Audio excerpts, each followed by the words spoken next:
전 세계적 식량 가격은 점점 더 오르고 있으며 구하기 어려워지고 있습니다. 이에 따라 우리 식탁에 오르는 음식도 달라지고 있습니다. 특히나 그 주체라고 할 수 있는 미국의 경우 상황이 심각한데요. 그런 와중 학생 4,200명의 급식을 책임진다는 한 미국인의 인터뷰에 한국이 언급되어 화제를 몰고 왔습니다. 미국 남부 조지아주에 사는 도나 마틴은 언제나 새벽 4시에 출근을 합니다. 식품 서비스 업체에 일하는 마틴은 엄청난 미국 물가 폭등으로 인해 매일 지역 학군 학생들의 급식을 위해 고군분투해야 했기 때문인데요. 현재 마틴이 다니는 회사는 연방정부가 지원하는 무료 급식 프로그램을 신청한 학생 4,200명의 급식을 책임지고 있습니다. 마틴은 주민 22,000명이 사는 곳의 식료품점은 2곳뿐이라면서 이곳은 진짜 식량 사막이다라고 비유했는데요. 실제로 지난 1년 동안 마틴은 필요한 음식을 얻기 위해 많은 노력을 해야 했습니다. 지난해 7월 식료품 물가 상승률은 10.9%로 1979년 이후 최고치를 기록했습니다. 문제는 이로 인해 일부 식품 공급 업체는 학교 급식 납품을 포기하고 있다는 것인데요. 식품 공급 업체들의 입장에선 학교 급식은 너무 까다롭기만 하고 그에 반해 이윤도 남지 않은 일이었던 것이죠. 실제로 바뀐 정부의 지침으로 미국의 연방 지원 급식 프로그램엔 치킨 너겟엔 통밀가루를 사용해야 한다거나 모든 음식은 저염 및 저당이어야 한다 등의 엄격한 규칙이 생겼습니다. 워낙 미국 급식의 영양 문제가 세간의 화제가 되다 보니 생겨난 정책이었죠. 때문에 미국의 식품 공급 업체들은 까다로운 요건을 다 들어주면서까지 학교 급식에 식품을 공급할 여유가 없던 것입니다.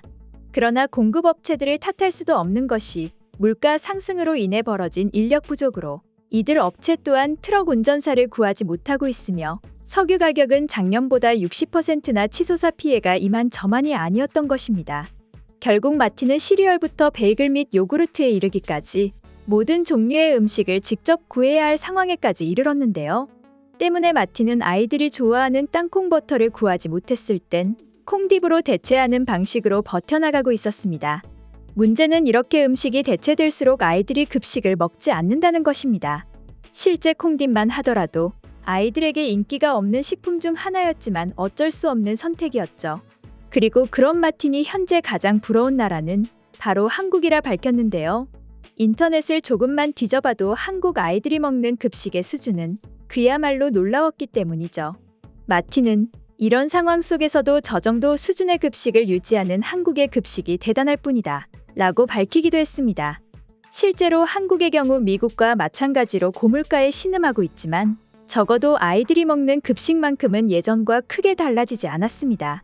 애초에 국가 차원에서 아이들의 급식을 책임지고 있고 여러 식품 공급업체들도 그만큼 급식이 중요한 것을 알기에 급식을 최우선적으로 제공하고 있습니다.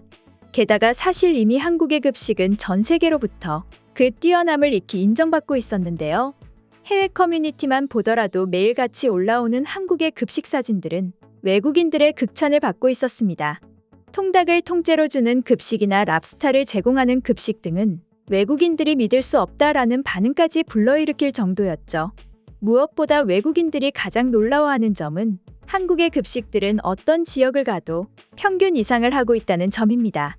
물론 통닭이라던가 랍스타 같은 급식은 신기한 일이긴 하지만 이것 말고도 매일같이 제공되는 급식의 수준이 놀랍도록 뛰어났던 것입니다. 아이들에게 이처럼 매일 균형 잡힌 식단을 제공할 수 있다는 것이 놀라움으로 다가오는 것이죠. 실제로 최근 해외 커뮤니티에 올라온 불과 한 달도 채 되지 않는 한국 급식 게시글을 본 외국인들은 이런 걸 급식이라고 해야 하는 거야. 미국의 쓰레기 같은 음식들을 말하는 것이 아니라 말이야.